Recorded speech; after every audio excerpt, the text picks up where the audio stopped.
जय माता दी दोस्तों, हमारे नवरात्रि का चौथा दिन है। हम अब हमारे आज के पाठ को प्रारंभ करते हैं।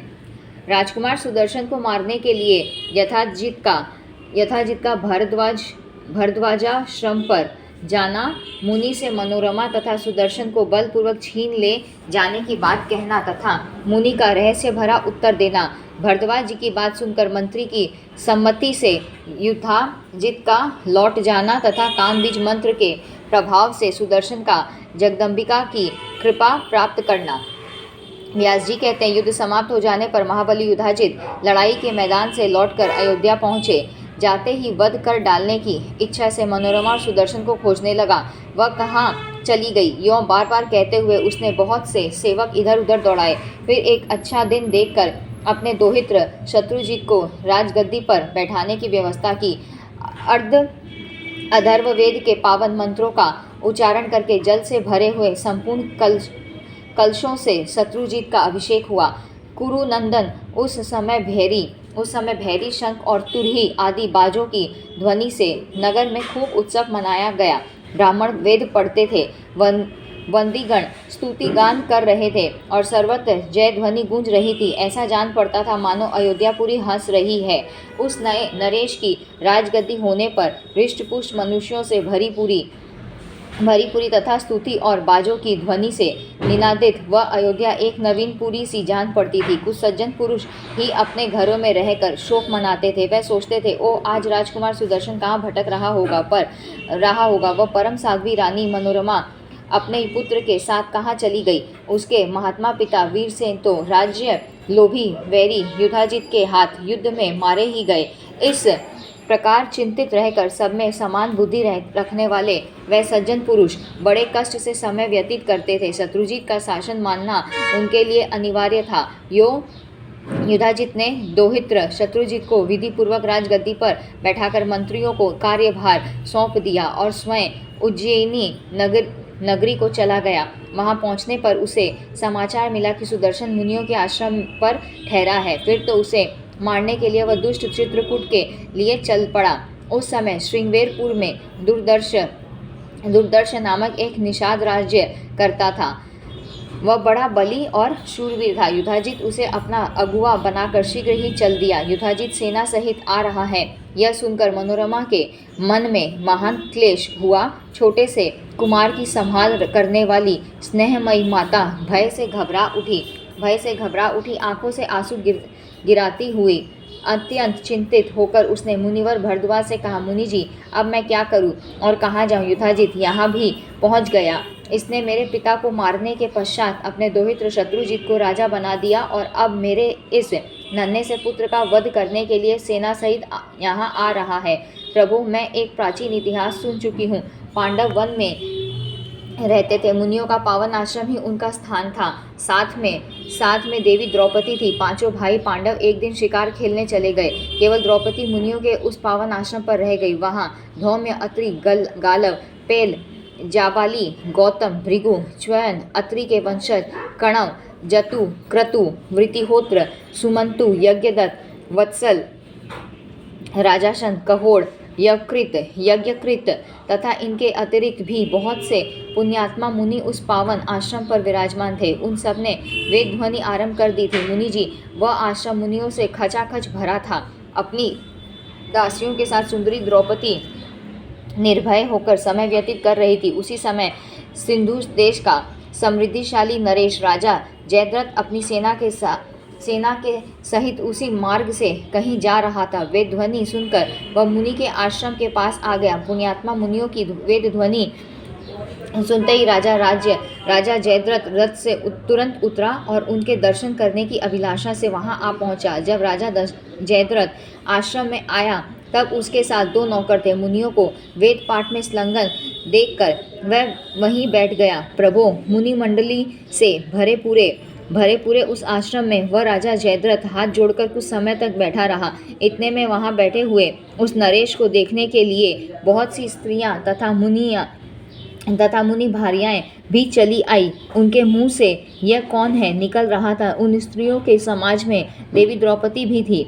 वह सुंदरता के कारण एक दूसरी लक्ष्मी के समान जान पड़ती थी। उस पर जयद्रथ की दृष्टि पड़ गई। किसी देव कन्या की भांति शोभा पाने वाली उस सुंदरी द्रौपदी को देखकर जयद्रथ ने धौम्य मुनि से पूछा, यह सुंदर मुख वाली तथा श्याम वर्ण से सुशोभित कौन स्त्री है? यह सुकुमारी किसकी पत्नी है? इसके पिता कौन है और इसका क्या नाम है? द्विजदेव, यह राजरानी जैसी जान पड़ती है, मुनि पत्नी ऐसी नहीं हो सकती। धौम्य बोले, सिंधु देश पर शासन करने वाले महाराज, ये पांडवों की प्रेयसी भार्या देवी द्रौपदी है। इस पांचाल राजकुमारी में सभी शुभ लक्षण विद्यमान हैं।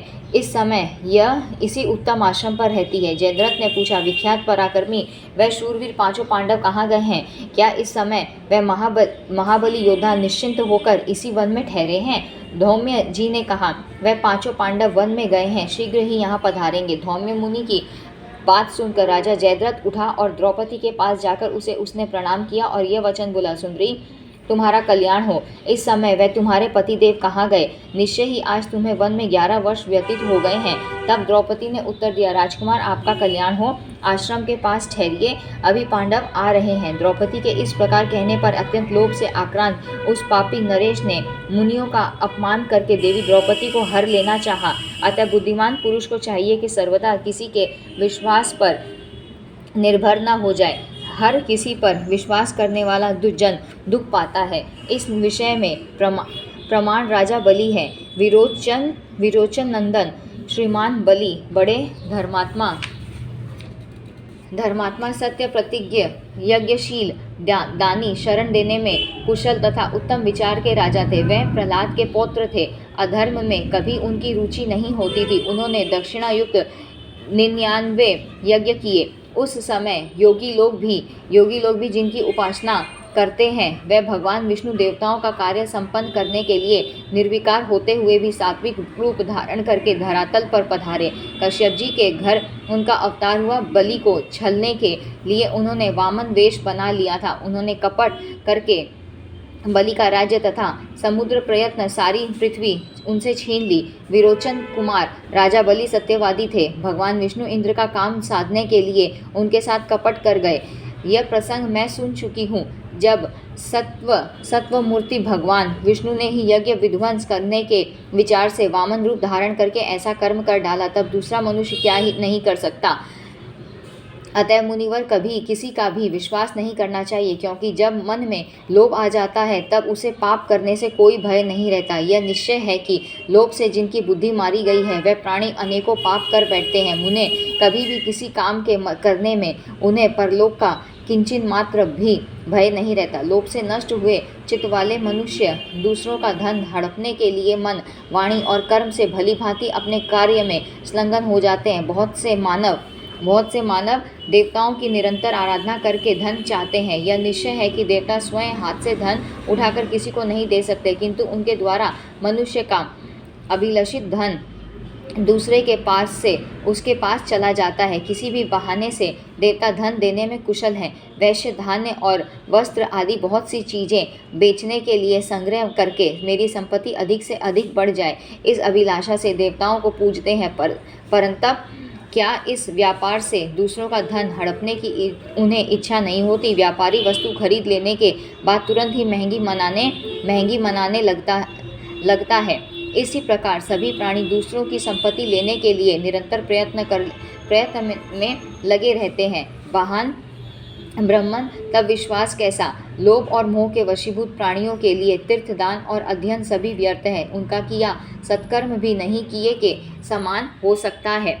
अतः महाभाग, कृपा पूर्वक इस पापी नरेश पर युधाजित को घर लौटा दीजिए। विप्रवर, जैसे जानकी जी वाल्मीकि मुनि के आश्रम पर रही, वैसे ही मैं भी अपने बच्चे सहित यहाँ निर्भय निवास करूँगी। इस प्रकार मनोरमा के कहने पर तेजस्वी मुनिवर भरद्वाज जी राजा युधाजित के पास गए और उससे बोले, राजन, तुम इच्छानुसार अपने नगर को लौट जाओ। युधाजित बोला, उत्तम स्वभाव वाले मुनिवर, तुम हट न करके मनोरमा को अपने आश्रम से निकाल दो।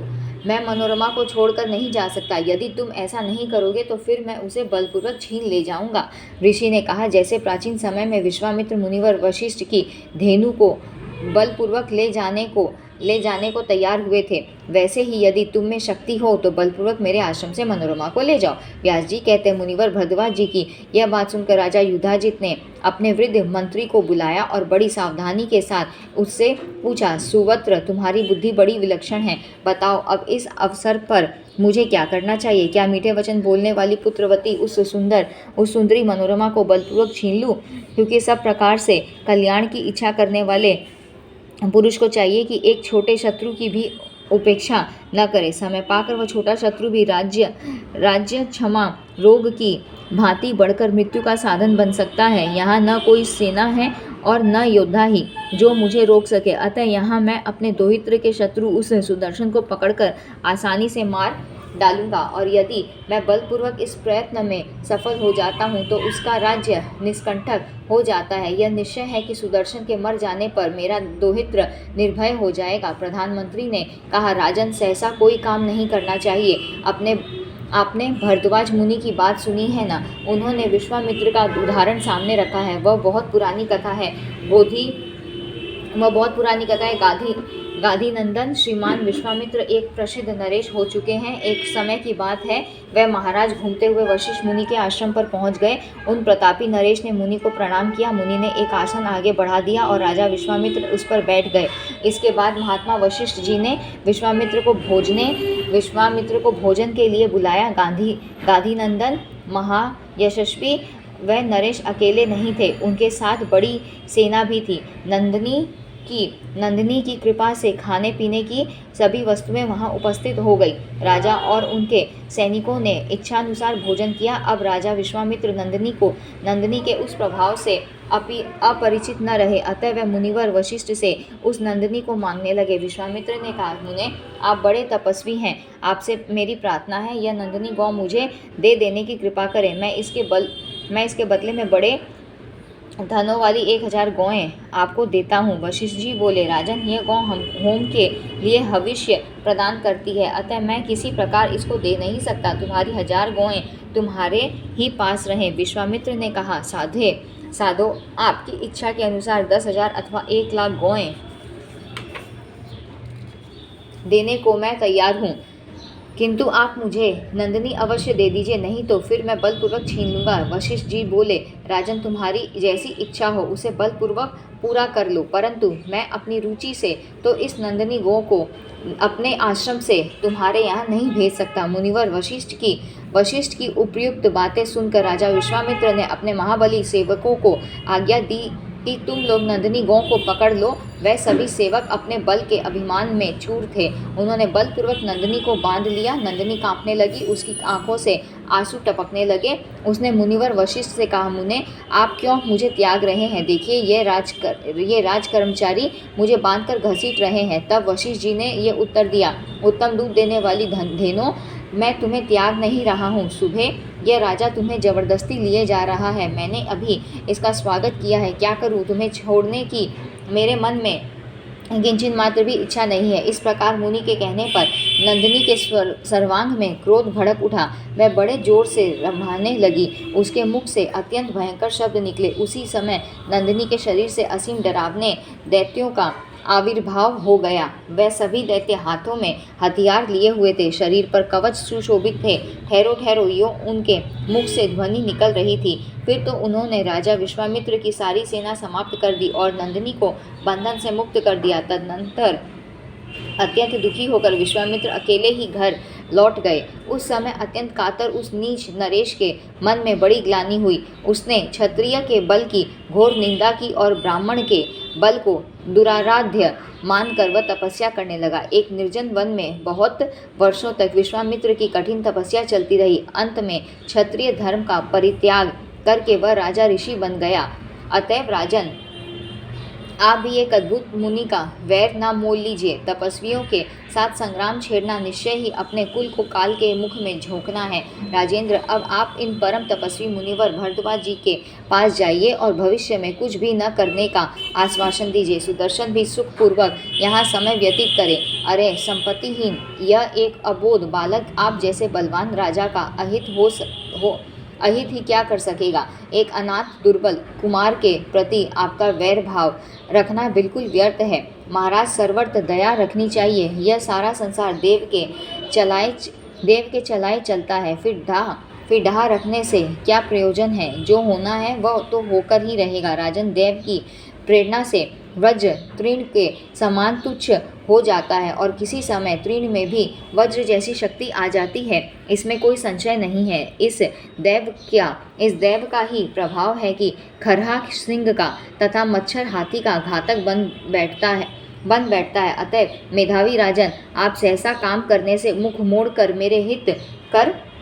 मेरे हितकर वचनों पर ध्यान दीजिए। व्यास जी कहते हैं, अपने प्रधानमंत्री की बात मानकर उस प्रसिद्ध नरेश युधाजित ने भरद्वाज मुनि के चरणों पर मस्तक रख दिया। तत्पश्चात उसने अपने नगर की राह पकड़ ली।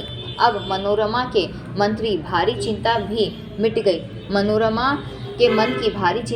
गई। मुनि के आश्रम पर रहकर अपने पुत्र सुदर्शन के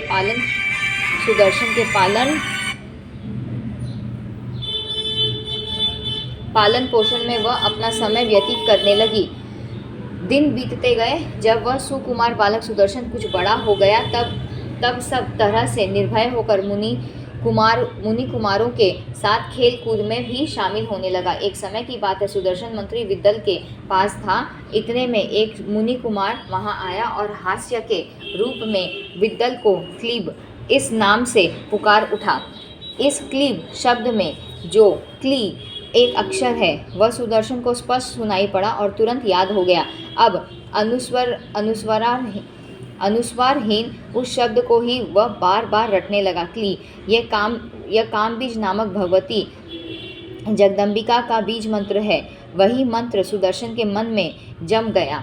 अब उस मंत्र के प्रति आदर बुद्धि रखते हुए वह उसका जप करता रहा। महाराज, सौभाग्य का ही यह परिणाम है कि उस बालक सुदर्शन को अनायास ही ऐसा अद्भुत बीज मंत्र स्वयं में प्राप्त हो गया। इस समय सुदर्शन की अवस्था केवल 5 वर्ष की थी। ऋषि, छंद, ध्यान और न्यास सभी विधि विधानों से वह अपरिचित था। अब वह राजकुमार सुदर्शन मन ही मन इस कामबीज क्ली का जप करता हुआ खेलने खाने लगा। सोने पर भी उसे मंत्र की स्मृति दूर नहीं होती थी, क्योंकि उस सुदर्शन ने उसे एक सार वस्तु समझ लिया था। जब वह राजकुमार सुदर्शन 11 वर्ष का हुआ, तब भरद्वाज मुनि उसका यज्ञोपवीत संस्कार करके उसे वेदाध्ययन कराने लगे। उस कामबीज मंत्र के प्रभाव से ही उसे सांगोपांग, धनुर्वेद, नीति शास्त्र तथा संपूर्ण विद्याएं भली भांति प्राप्त हो गई।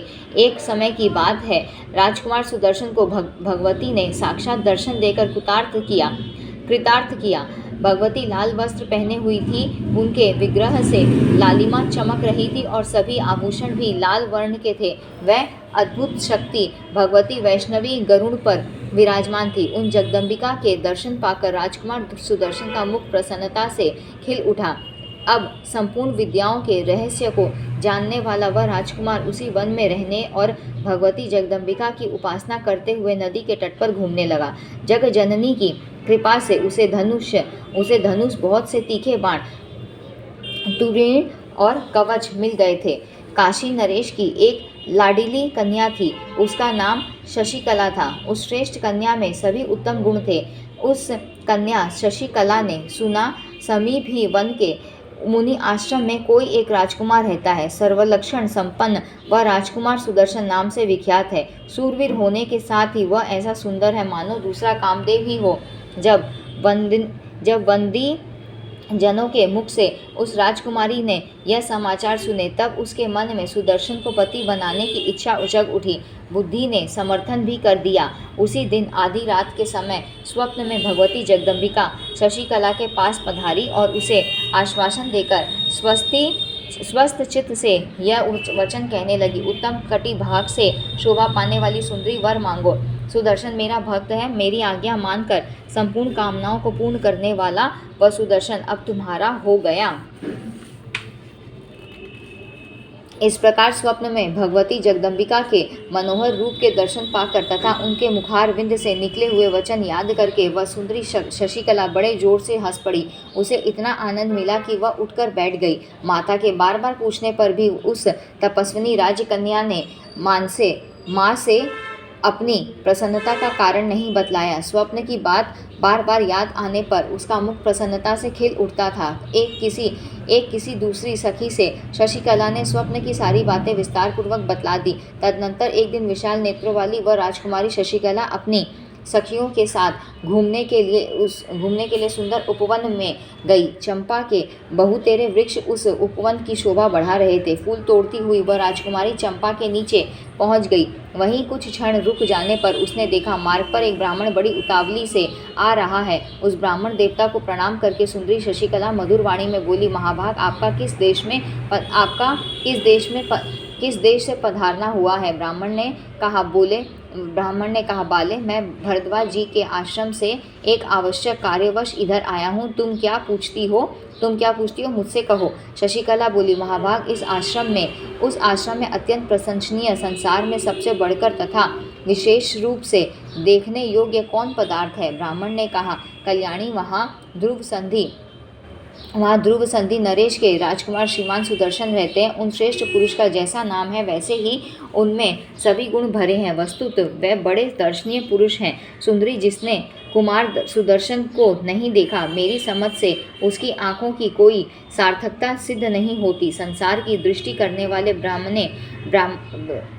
ब्रह्मा ने उन एक सुदर्शन में ही सभी गुण भर दिए हैं। उनमें बड़ी विलक्षणता है। अतः गुणों के समुद्र सुदर्शन को ही मैं देखने योग्य मानता हूँ। वह सर्वथा तुम्हारे पति होने के योग्य हैं। मणि और कांचन की भांति यह तुम लोगों का संयोग पहले से ही निश्चित हो चुका है। यहाँ हमारा 16वां और 17वां अध्याय समाप्त हुआ है।